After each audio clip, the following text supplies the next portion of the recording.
रखकर जला दी है। व्यापार होगा, व्यवसाय होगा, या फिर घर में रखा हुआ धन होगा, 15 दिन के लिए वो छिन्न होगा, वो जाएगा। पैसा टिकने वाला नहीं 15 दिन तक, चाहे कुछ भी कर लो। क्या चाहिए बोलो? देखिए संबोधन, गरुण घंटी क्यों बजाई जाती है? मंदिर में घंटी क्यों बजाई जाती है? घंटाल क्यों बजाया जाता है? ताली क्यों बजाई जाती है मंदिर के अंदर? कारण क्या है? शंकर के मंदिर में घंटी क्यों बजाई जाती है? शंकर के मंदिर में उस घंटी को क्यों बजाया जाता है? ताली का नाद क्यों करा जाता है? शिव मंदिर में किस लिए करा जाता है? तो लिंग पुराण कहती है कि मंदिर के अंदर या घर के अंदर आप गरुण घंटी जब बजाते हो, घंटी का नाद जब करते हो, तो शिव महापुराण की कथा और लिंग पुराण की कथा, विष्णु पुराण की कथा कहती है, मात्र घंटी का नाद कर देने से जितने भूमि पर तीर्थ हैं, जितने साधक साधना कर रहे होते हैं, जितने तपी तप कर रहे होते हैं, जितनी पवित्र नारी स्त्री पतिव्रता धर्म का पालन कर रही होती है, जितने दान पुण्य स्मरण हो रहे होते हैं, उस समय पर जिस समय तुमने घंटी बजाई है, उस पल वो सारे पुण्य घंटी का नाद करते से तुम्हारे खाते में आ जाते हैं, मात्र घंटी का नाद कर देंगे।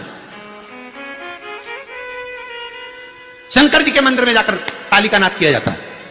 ताली का नाद शिव मंदिर में क्यों बजाई जाती है? उसका कारण, उस मंदिर में जितने बैठे होंगे, जो भजन कर रहा, तप कर रहा, साधना कर रहा, अभिषेक कर रहा, पूजन कर रहा, 3 बार ताली बजाने से उनका सारा का पुण्य हमारे खाते में 1 सेकंड में आ गया। और हमें लगता है हम शंकर को रिझा रहे हैं। शंकर को रिझाया, शिव ने तुरंत दे दिया। घर में गरुण घंटी का नाद करना, इसलिए बच्चों को खेलने के लिए घंटी नहीं दी जाती। गरुण घंटी कोई खेलने के लिए नहीं देता। खिलौने दे देंगे, दूसरा सामान दे देंगे, पर गरुण घंटी नहीं देंगे। क्यों नहीं देते?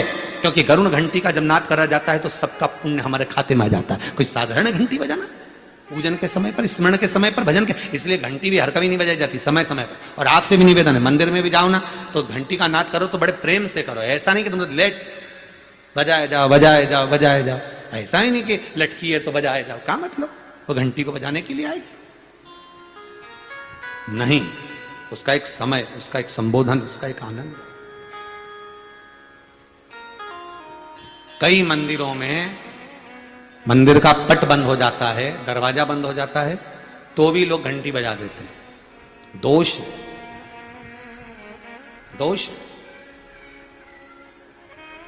भगवान अगर मंदिर में सो रहे हैं, लिखा हुआ है मंदिर के खुलने का समय इतनी बजे से इतनी बजे तक, मंदिर बंद है तो घंटी नहीं बजना चाहिए। जिस जगह पर ब्राह्मण विद्वान हैं, साधक हैं, संत हैं, साधु हैं, मंदिर अगर बंद होता है तो उसके साथ में घंटी के नीचे के भाग को रस्सी से ऊपर बांध दिया जाता है जिससे बजे ना। क्यों? कहते हैं अगर भगवान अगर विश्राम कर रहे हैं, सो रहे हैं, निंद्रावश हैं या पट बंद है, उस समय पट बंद का समय है और घंटी का अगर नाद हो जाए तो कहते हैं 11 ब्राह्मण के भूखे रहने का दोष लग जाता है जीव को, मात्र घंटी बजा देने पर, अगर भगवान विश्राम कर रहे हैं।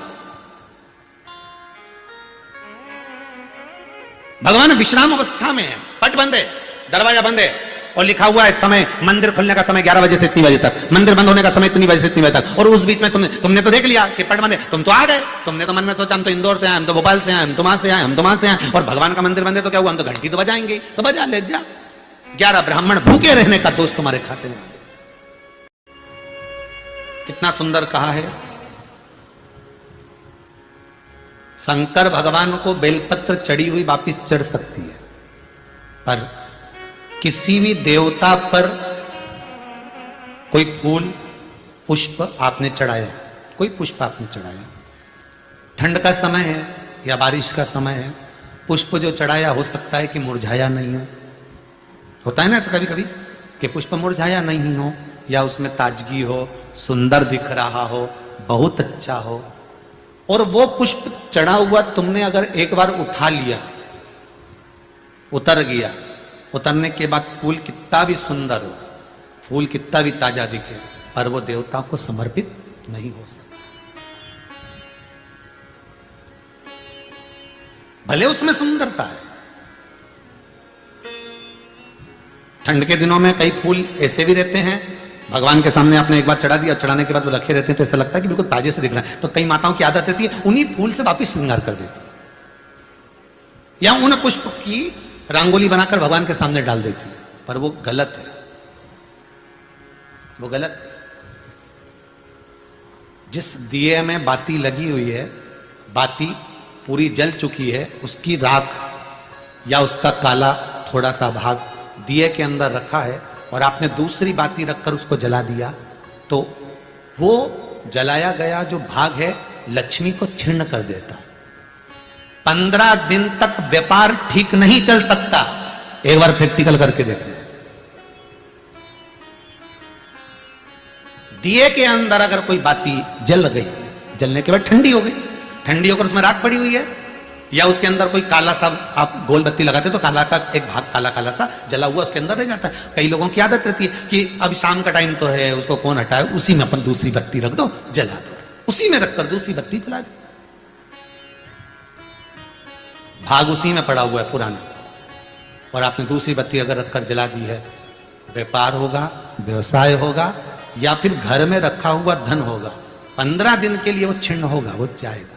पैसा टिकने वाला नहीं 15 दिन तक, चाहे कुछ भी कर लो, ठीक नहीं चल सकता व्यापार। तुम कितना भी दम लगा लो।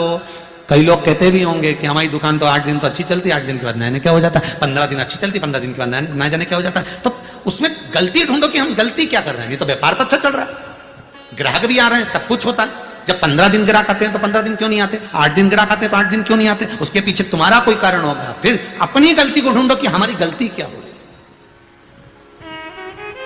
तो उसमें आपको वर्णन किया था कि भगवान की बेलपत्री, भगवान का प्रसाद अगर पलंग पर रखा है तो दोषपूर्ण है।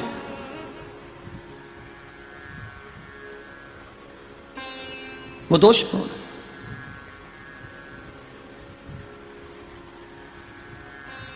अब बाबा ने पूछ लिया, इंद्र मैंने माला आपको दी थी, वो माला कहां है।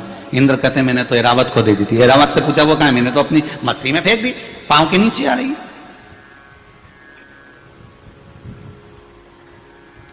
मैं तुझे श्राप देता हूं इंद्र, तो तेरी सत्ता के विमुख होगा। जितना तुझे तेरी सत्ता से प्रेम है इंद्र, तुझे अपना सिंहासन प्रिय है, मैं तुझे श्राप देता हूं कि तेरा वो सिंहासन तेरा छूट जाएगा। माला का अंतर देखिए। जिस माला को आप लेकर बड़े खुश होते हो, वो माला अगर सही जगह नहीं जाती, जिस भगवान की बेलपत्री को लेकर आप खुश होते हो, वो बेलपत्री सही जगह नहीं जाती। जिस प्रसाद को लेकर आप खुश होते हो, वो प्रसाद अगर सही जगह नहीं जाता तो उसका फल क्या भोगना पड़ता है वो देखिएगा।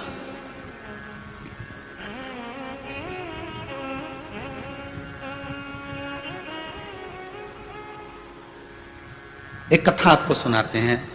वो कथा नहीं है, हमारे जीवन का प्रत्यक्ष उदाहरण है। प्रत्यक्ष उदाहरण।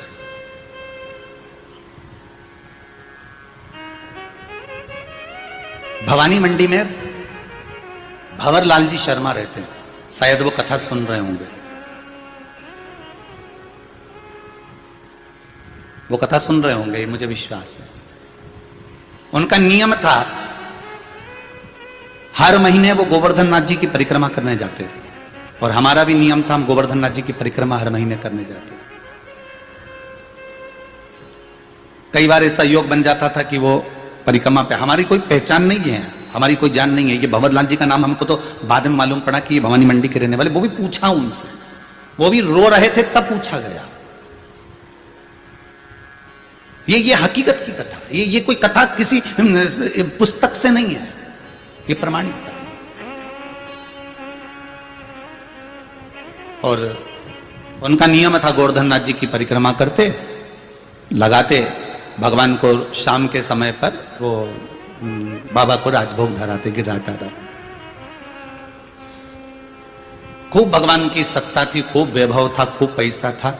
जितनी बार आते वो आधा पीपा का, एक पीपा का, आधी बोरी का, एक बोरी का, वहां बोरी से राजभोग होता है गिराची में, तो वो भोग लगा देते, ठोर, मोहन थाल, लड्डू सब करते।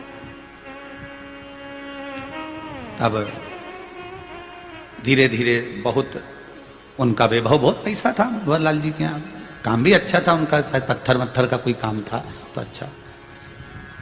6 महीना 8 महीना लगातार परिक्रमा उन्हें हर महीने करी। हम भी जाते रहे परिक्रमा, हमने भी घनी करी। तो धीरे धीरे व्यापार उनका थोड़ा कम हुआ। जो उनका पत्थर का काम था वो धीरे धीरे एक जगह का कहीं बंद हो गया, दूसरी जगह का भी बंद हो गया, तीसरी जगह का भी बंद हो गया। बड़े दुखी हो गए।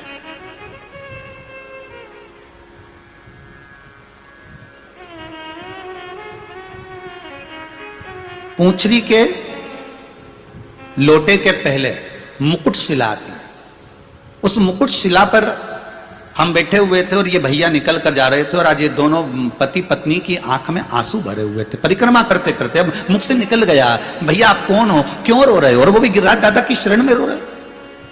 जब व्यक्ति भगवान की शरण में रहता है, भोलेनाथ की शरण में रहता है, ठाकुर की शरण में रहता है, मेरे कृष्ण की शरण में रहता है, मेरे गोवर्धन नाथ जी की शरण में रहता है, मेरे राम की शरण में रहता है, तो उसकी आंख में तो आंसू आना ही नहीं चाहिए। फिर आप क्यों रो रहे?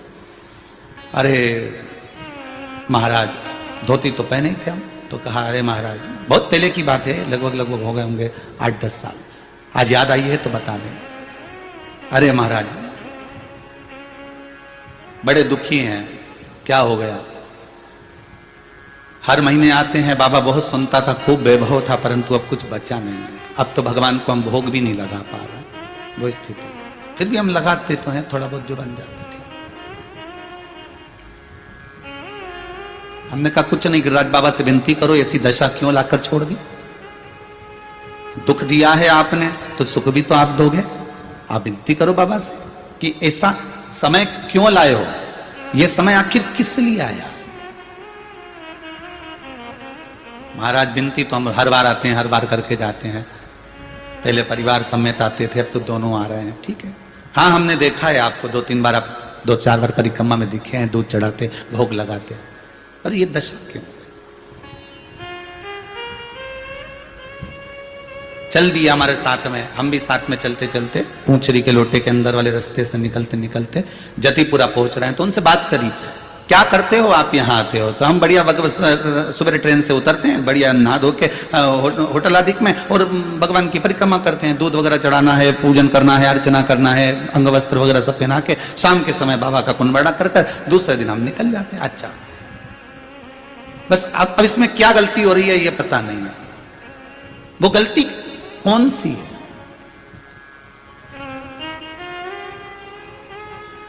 स्कंद पुराण में एक चीज बहुत पहले पड़ी हुई थी, बेलपत्री हो, प्रसाद हो, माला हो, इसका जब अपमान होता है तो व्यक्ति को रोना पड़ता है। ये स्कंद पुराण का